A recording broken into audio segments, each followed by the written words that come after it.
Throughout your guys' career, which feud program would you say is the one that made you the most money? I thought this was a loaded question because, like, let's be honest, guys. None of us we're not having like Hogan Savage, feuds here. I'd say my payoff at Starrcade was probably the best, but I will say, like, I do think there are things that we can, take out of our careers and say this helped me get a lot of money, maybe directly or indirectly. For me, I feel like I'm a broken record saying it, but me and Nick Gage for what it did for my career. But if you also just take merch from the match, I made the plaque, which is a piece of my T-shirt, an 8x10. I made it the same company that makes the WWE WrestleMania plaques. I made $20,000 on a T-shirt that I paid $10 for, and then I have 5 action figures from the match, which is pretty damn ridiculous. Wow. There's the 3 from Zombie Sailor and the 2 from Ringside. So the royalties on that, plus what I've bought for myself and sold, plus what I've sold, I've sold autographs at conventions.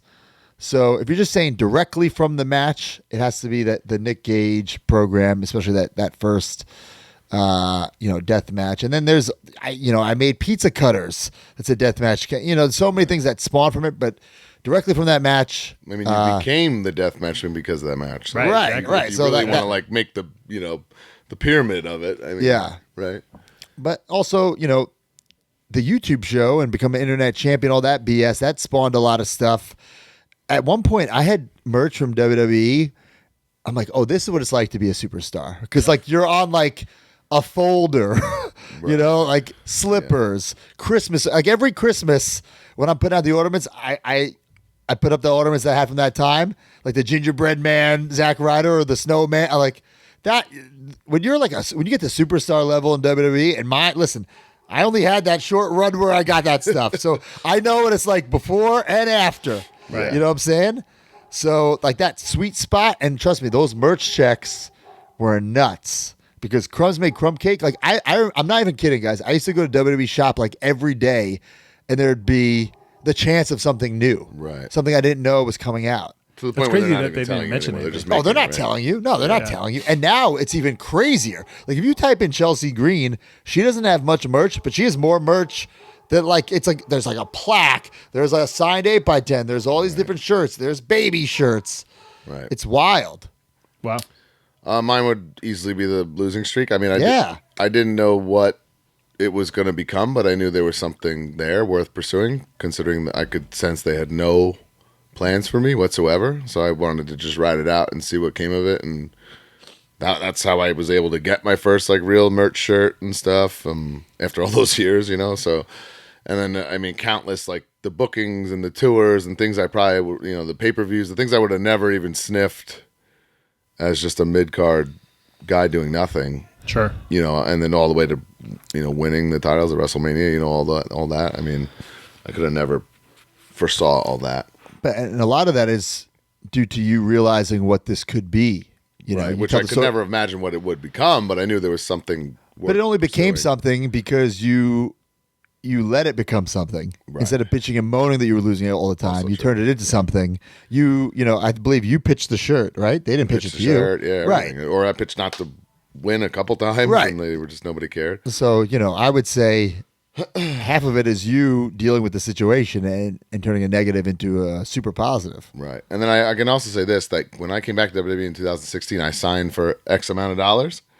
And I'm always just been a very modest guy. So, like, you can choose the 2 ways to get paid in WWE. Make what you make, or make your salary and whatever you've accumulated over that amount they'll give you at the end of the year. And if you're under it, then it just shows you, oh, look, you've been this invaluable to us, like no value, like you cost us this much money. In those 3 years, I signed a 3-year deal in 2016. The 3 years of that contract, every year I made significantly more than the past. And they had to give me like a lump sum because the streak was like growing, and I was booked more and more and more and doing more things. So I'm always very proud of that. Damn, that's cool. Yeah.